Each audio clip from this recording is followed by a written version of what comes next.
Hello friends, स्वागत है आप सभी लोगों का हमारे चैनल को स्टडी में। मैं कमल बेस्ट। इस वीडियो के माध्यम से दोस्तों आपके यहाँ पर कराऊंगा आर्मी टेक्निकल एनए का दोस्तों केमिस्ट्री का पार्ट नंबर 4, यानी कि यहाँ पर आपको मिलेगा रसायन विज्ञान का भाग नंबर 4।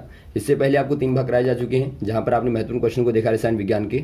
यदि आपने पिछले वाले भाग को ना देखा हो दोस्तों, तो आप जरूर देख लें ताकि आपके पिछले वाले क्वेश्चन भी क्लियर हो जाएं, और साथ में आज वाले क्वेश्चनों को भी आप लगातार नोट करेंगे कॉपी और पेन लेके, ताकि ये क्वेश्चन भी दोस्तों आपके हमेशा के लिए तैयार हो जाए। तो शुरू करते हैं क्वेश्चनों को। देखिए, तो पहला क्वेश्चन क्या दिखता है दोस्तों आपको, एल्कली मेटल अच्छी अपचायक माने जाते हैं, इसका तात्पर्य है, यानी आपको बताना है the alkali metals are called good reducing agent, this implies that.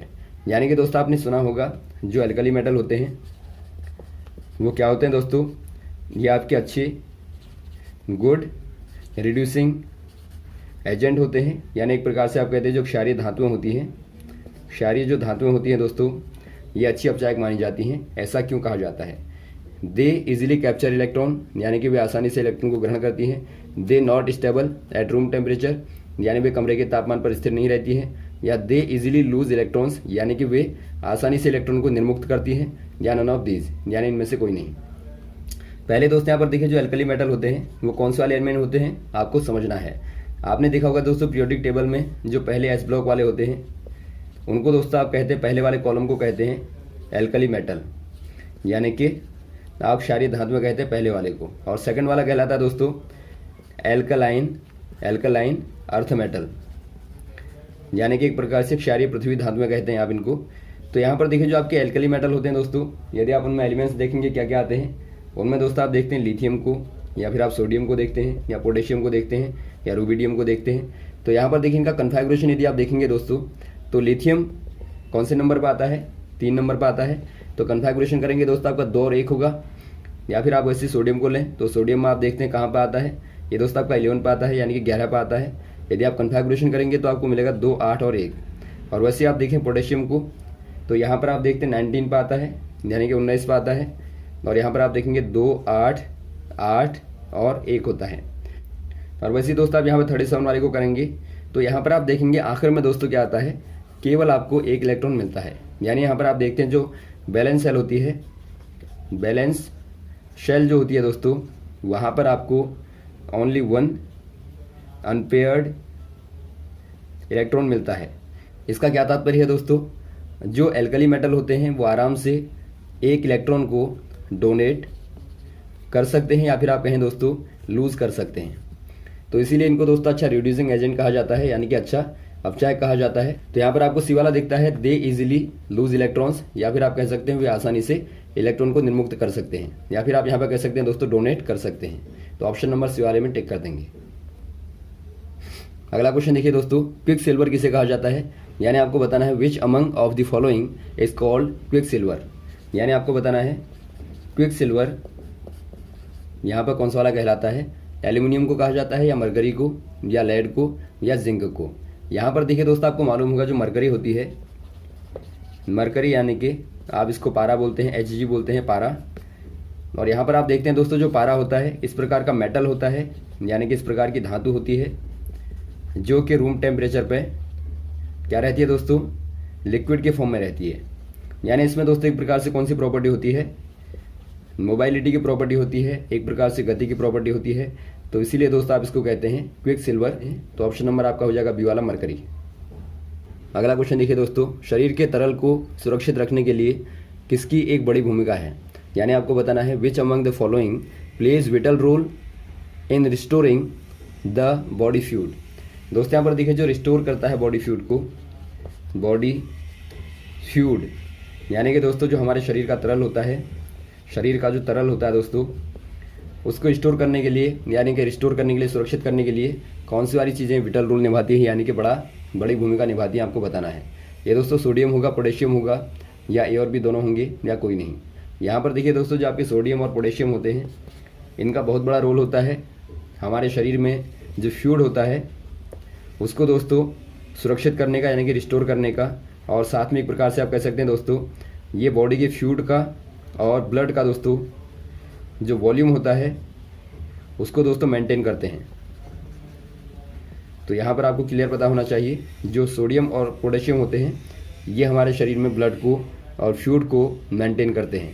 तो ऑप्शन नंबर कौन सा हो जाएगा दोस्तों, सी वाला हो जाएगा, ए और बी दोनों। अगला क्वेश्चन यहाँ पर देखिए, निम्न में कौन खुली हवा में संचालित हो जाता है, यानी आपको बताना है which of the following get corroded by open air due to oxidation. यहाँ पर देखिए दोस्तों, ऑक्सीडेशन कहने का मतलब है कौन सा वाला यहाँ पे जो मेटल होगा वो ऑक्साइड बनाएगा। आप देखते हैं आयरन क्या बनाता है दोस्तों, यदि आयरन को आप ओपन एयर में रखेंगे तो आप देखते हैं ऑक्साइड बनाता है, आयरन ऑक्साइड बनाता है, आयरन ऑक्साइड बनाता है, यानी कि दोस्तों क्या हो जाएगा, संक्षारित हो जाएगा, या फिर आप कहेंगे कोरोडेड हो जाएगा दोस्तों।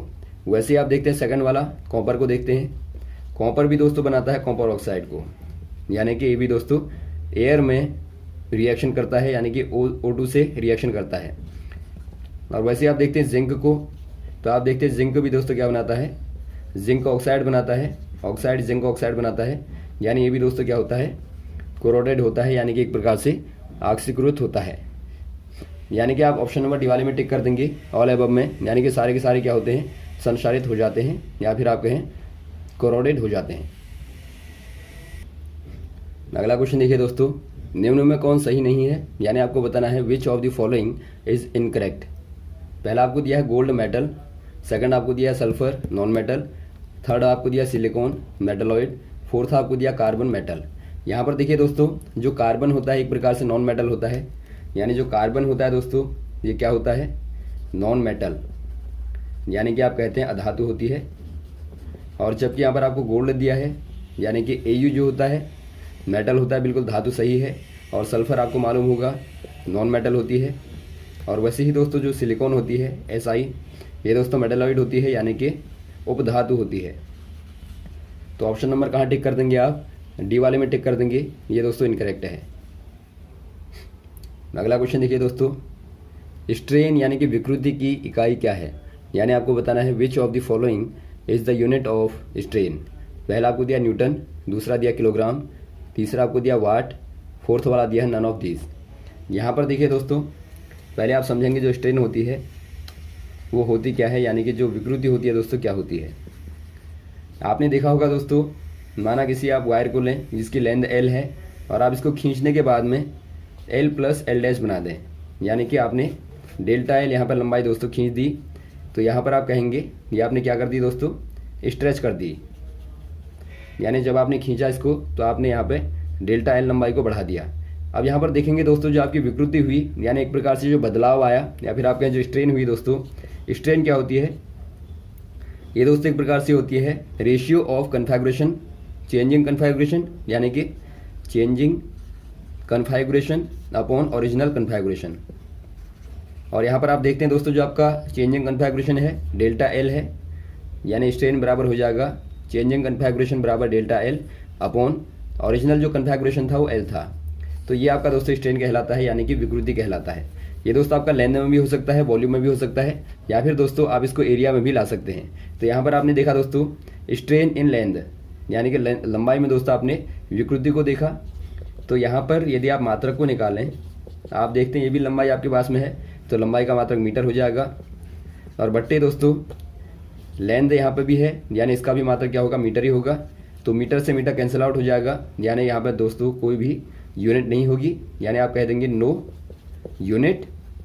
और साथ में दोस्तों आप कहेंगे नो डायमेंशन, यानी कि यहाँ पर कोई विमा नहीं होगी, यानी कि यहाँ पर दोस्तों कोई डायमेंशन यानी विमा और कोई दोस्तों इकाई यानी कि यूनिट नहीं होगी।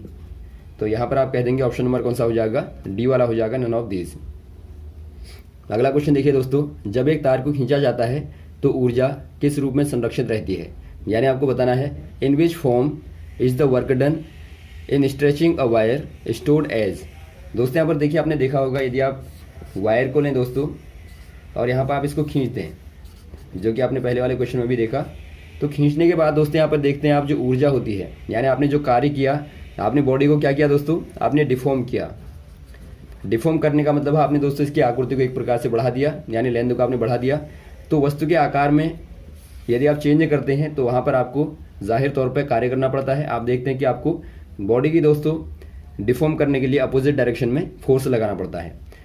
तो यहाँ पर आप फोर्स लगाते हैं दोस्तों, उससे क्या होता है, एक प्रकार का कार्य होता है, यानी वर्क होता है।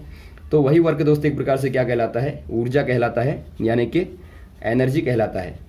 तो यहाँ पर आपको बताना है दोस्तों, जो आपने कार्य किया उसके द्वारा जो ऊर्जा उत्पन्न हुई वो खींचने के बाद कहाँ गई, यानी कौन से वाले फॉर्म में यहाँ पर स्टोर होती है। पहला आपको दिया काइनेटिक ऊर्जा के रूप में, दूसरा आपको दिया पोटेंशियल के रूप में, तीसरा आपको दिया हीट एनर्जी के रूप में, और थर्ड और फोर्थ वाला दिया आपको इलेक्ट्रिकल एनर्जी के फॉर्म में। तो यहाँ पर आप देखते हैं दोस्तों, हमेशा ये पोटेंशियल एनर्जी के फॉर्म में, या फिर आप कहते हैं इसको दोस्तों इलास्टिक पोटेंशियल एनर्जी के फॉर्म में दोस्तों स्टोर हो जाती है, यानी कि आप इसको कहते हैं स्थितिज ऊर्जा के रूप में दोस्तों स्टोर हो जाती है। और यदि आप छोड़ेंगे इसको दोबारा से दोस्तों काइनेटिक के फॉर्म में आके चेंज हो जाएगी।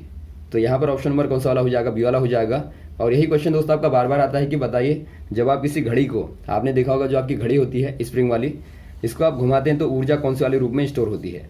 तो यहाँ भी दोस्तों जब आप घड़ी को घुमाते हैं, यानी स्प्रिंग को दोस्तों आप लगातार क्या करते हैं, एक प्रकार से मोड़ते हैं, तो वहाँ पर क्या होता है, वहाँ भी दोस्तों ऊर्जा जो होती है, काइनेटिक ऊर्जा जो होती है दोस्तों पोटेंशियल में चेंज हो जाती है, यानी कि जो गतिज ऊर्जा आपने घुमाने में लगाई थी वो सारी की सारी दोस्तों पोटेंशियल में यानी स्थितिज ऊर्जा में कन्वर्ट हो जाती है।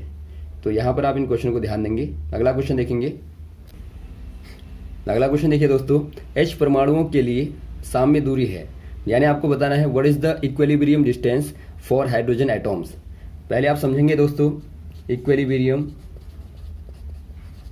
जो डिस्टेंस होती है, यानी कि साम्य दूरी आप इसको कहते हैं, ये होती क्या है।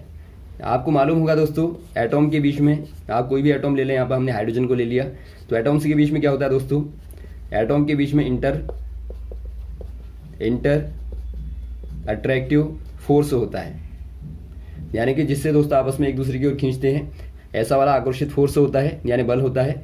यदि आप दोस्तों इस फोर्स को जीरो कर दें, यानी कि आप इंटर अट्रैक्शन फोर्स को जीरो कर दें, यानी वहाँ पर कोई भी आकर्षण नहीं होगा अंदर का, तो ऐसे वाले केस में दोस्तों जो एटॉम के बीच की दूरी होती है उसको आप बोलते हैं इक्विलिब्रियम डिस्टेंस, यानी कि यहाँ पर आप कह देंगे इंटर अट्रैक्शन फोर्स को जीरो करने के बाद में जो डेस्टिनेशन होगी एटॉम्स के बीच में, उसी को आप बोलते हैं इक्विलिब्रियम डिस्टेंस।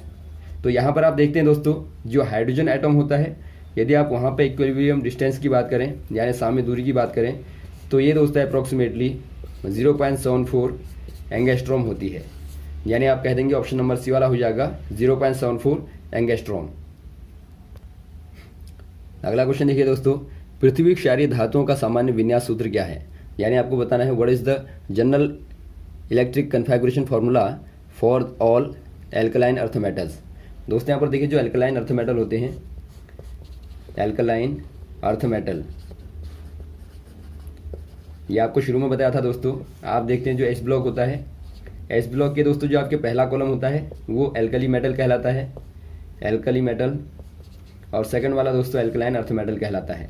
यानी यहाँ पर आप देखते हैं जो एल्कलाइन अर्थ मेटल में एलिमेंट होते हैं दोस्तों, वहाँ पर आप देखते हैं बेरियम को और मैग्नीशियम को देखते हैं और कैल्शियम को देखते हैं। तो ये सारे दोस्तों क्या आते हैं, ये एल्कलाइन अर्थ मेटल में आते हैं। तो इनके लिए दोस्तों आपको सामान्य विन्यास का फॉर्मूला बताना है, यानी कन्फिगरेशन का जो फॉर्मूला होता है क्या होगा आपको बताना है। बेरियम का दोस्तों यदि आप देखें, ये आपका होता है 4 नंबर, और यदि आप इसका देखें एटॉमिक नंबर क्रमांक देखें तो ये होता है 12, और यहाँ पर आप देखते हैं 20 होता है। यदि आप इनका कन्फिगरेशन करें दोस्तों तो यहाँ पर आपको मिलता है 2, सेकंड वाले में आपको मिलता है 2 और 8 और 2, यहाँ पर आपको मिलता है 2, 8 और 2। यानी यहाँ पर आप देखते हैं दोस्तों आखिर में क्या होता है, 2 इलेक्ट्रॉन होते हैं। तो कॉमन फॉर्मूला हो जाएगा दोस्तों NH2, यानी कि आप देखते हैं एस वाले ब्लॉक में, या फिर आप कहें दोस्तों एस वाली सबशेल में, एस वाली सबशेल में दोस्तों क्या होते हैं, कितने इलेक्ट्रॉन होते हैं, हमेशा ही दोस्तों 2 इलेक्ट्रॉन होंगे। और यही पहचान होती है दोस्तों एस ब्लॉक का सेकंड वाला एलिमेंट होने की। तो ऑप्शन नंबर कौन सा वाला हो जाएगा, बी वाला हो जाएगा, NH2 इनका कॉमन फॉर्मूला होता है। वैसे यदि आपको पूछा जाए जो एल्कली मेटल होते हैं उनका क्या होता है, तो एल्कली मेटल का दोस्तों आखिर वाला जो होता है इलेक्ट्रॉन केवल हमेशा ही 1 होता है। तो यहाँ पर आप NS1 कहते हैं जो एल्कली मेटल होगा। अगला क्वेश्चन देखिए दोस्तों, किसी उपकोष L के लिए चुंबकीय क्वांटम संख्या में कितने संभावित मान हैं, यानी आपको बताना है how many values of magnetic quantum numbers are possible for any subshell L। दोस्तों यहाँ पर आप पहले समझेंगे जो क्वांटम नंबर्स होते हैं, ये आपको बार बार बताया जा चुका है, दोबारा से आप देखेंगे। क्वांटम नंबर जो होते हैं दोस्तों ये क्या होते हैं दोस्तों, यानी क्वांटम संख्या जो होती है ये दोस्तों हमें बताती हैं जो अनपेयर्ड इलेक्ट्रॉन्स होते हैं उनके बारे में जानकारी। यानी कि कोई एटॉम आप लें और एटॉम के दोस्तों जो इलेक्ट्रॉन होते हैं, आपको मालूम होगा जो एटॉम के बाहर से यहाँ पे शेलें होती हैं, इनको आप शेल बोलते हैं, यानी कि आप कोश बोलते हैं इनको, और इनको नाम देते हैं आप KLMN। और वैसे ही आप देखते हैं कोशों के बीच में दोस्तों उपकोश होते हैं, इनके अंदर यानी सब शेलें होती हैं। इन्हीं के अंदर प्रत्येक शेल के पास में दोस्तों सब शेल होती है, जिनको आप SPDF बोलते हैं। और आप देखते हैं यहाँ पर अलग अलग प्रकार के इनकी चुंबकीय प्रवृत्तियाँ होती हैं, और साथ में इनकी अलग अलग प्रकार की स्पिन यानी कि चक्रण होते हैं। तो इन्हीं के आधार पर यहाँ पर आप देखते हैं 4 क्वांटम नंबर्स को। पहला दिखता है दोस्तों आपको प्रिंसिपल क्वांटम नंबर यानी कि मुख्य क्वांटम संख्या। सेकंड वाला कहलाता है एल्ज़ेविथम क्वांटम नंबर, यानी आप इसको बोलते हैं दोस्तों द्विगंशी क्वांटम संख्या,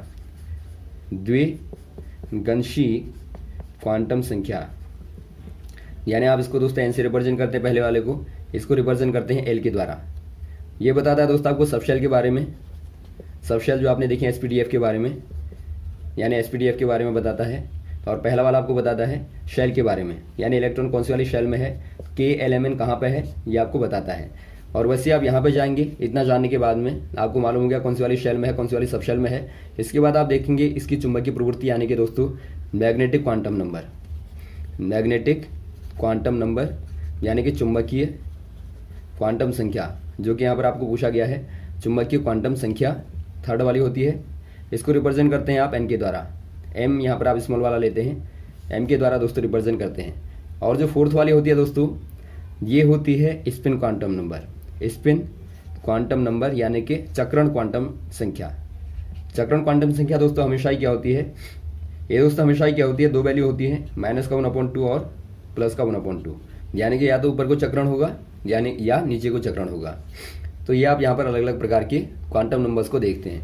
तो हमेशा ही दोस्तों आप इनको नोट कर लेंगे, इनके आधार पर हमेशा ही क्वेश्चन आता है, इनको आप नोट कर लेंगे। अब यहाँ पर देखिए आपको चूंकि पूछा गया है जो M होता है, यानी जो चुंबकीय क्वांटम संख्या होती है L के लिए कितनी होती है। माना दोस्तों N बराबर 2 आप ले लें, यानी आपने यहाँ पर ले लिया जो मुख्य क्वांटम संख्या है N बराबर 2 है। तो इसके लिए आप सारी क्वांटम संख्याओं के मानों को देखेंगे। N बराबर यदि 2 है दोस्तों, तो L बराबर हमेशा ही 0, 1 होता है, यानी कि हमेशा ही दोस्तों L का जो मान होता है N से 1 कम होता है। और वैसे आप देखें M जो होता है दोस्तों हमेशा ही प्रत्येक L के लिए जो M के मान होते हैं 2L+1 होते हैं, यानी कि 2 गुने से 1 अधिक होता है। यहाँ पर आप देखिए 0 के लिए दोस्तों आपका 0 हो जाएगा, लेकिन 1 के लिए क्या होगा, -1, 0 और 1। वैसे यदि आप बात करें 2 के लिए दोस्तों आपका -2, -1 और 0 और 1 और 2, यानी आपने देखा 2 मानों के लिए दोस्तों 5 मान यहाँ पर होते हैं, 1 मान के लिए 3 मान होते हैं। तो यहाँ पर आप कह देंगे जो M बराबर होगा दोस्तों हमेशा ही M बराबर 2L-1 होगा। और यदि आप S की बात करें तो S दोस्तों प्रत्येक के लिए क्या होता है, प्रत्येक M के लिए दोस्तों 2 S होते हैं, यानी कि यहाँ पर आपने देखा यदि आप देखें M बराबर 1 के लिए देखें S के 2 मान होंगी, -1/2 और +1/2। तो यहाँ पर आप देखते हैं दोस्तों कौन सा पूछा गया आपको M बराबर पूछा गया है। तो M बराबर दोस्तों सबशेल के लिए 2L-1 होगा, यानी कि 12+1 होगा। अगला क्वेश्चन देखिए दोस्तों, उस वस्तु को क्या कहेंगे जो सभी आवृत्तियों को अवशोषित व उत्सर्जित कर सकती है।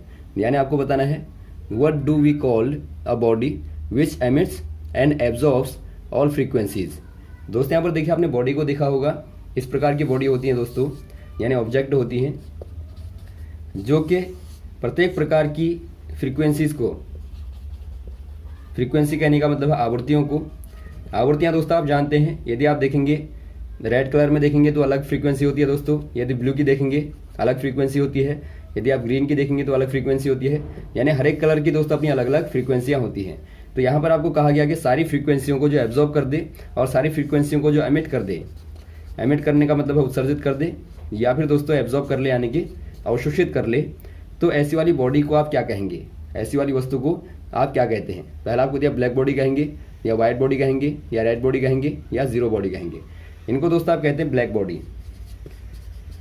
कहते हैं, यानी कि आप इनको दोस्तों कृष्ण पिंड कहते हैं, हिंदी में आप कहेंगे तो कृष्ण पिंड कहलाता है, यानी कि काला पिंड। तो ऑप्शन नंबर यहाँ पर हो जाएगा ए वाला। आपको मालूम होना चाहिए दोस्तों अंतरिक्ष में बहुत सारे कृष्ण पिंडों के बारे में बात की जाती है, यानी बहुत सारी दोस्तों ब्लैक बॉडीज़ हैं, ब्लैक बॉडीज़ हैं जो कि हमें दिखाई नहीं देती। क्यों नहीं दिखाई देती? क्योंकि प्रकाश को दोस्तों एब्जॉर्ब कर लेती हैं, यानी पूरी की पूरी लाइट को एब्जॉर्ब कर लेती हैं। आपने देखा यहाँ पर अलग अलग प्रकार की फ्रीक्वेंसीज को एब्जॉर्ब कर लेती हैं, और जो चीज़ दोस्तों पूरी तरह से एब्जॉर्ब कर लेगी वो हमें कभी नहीं दिखाई देगी, क्योंकि आपको मालूम होगा देखने के लिए हमेशा ही रिफ्लेक्शन की आवश्यकता होती है। यानी कि कोई बॉडी अगर रिफ्लेक्ट करती है लाइट को तो ही हमें दिखाई देती है, अदरवाइज दोस्तों आप उसको नहीं देख पाएंगे। तो यहाँ पर ऑप्शन नंबर पहला वाला हो जाएगा। तो यहाँ तक दोस्तों आप क्वेश्चन को तैयार करेंगे, और साथ में यदि आपको कोई परेशानी हो, कोई भी कंफ्यूजन हो दोस्तों, तो कमेंट बॉक्स में आप कमेंट कर सकते हैं। Okay, thanks. जय हिंद, जय भारत।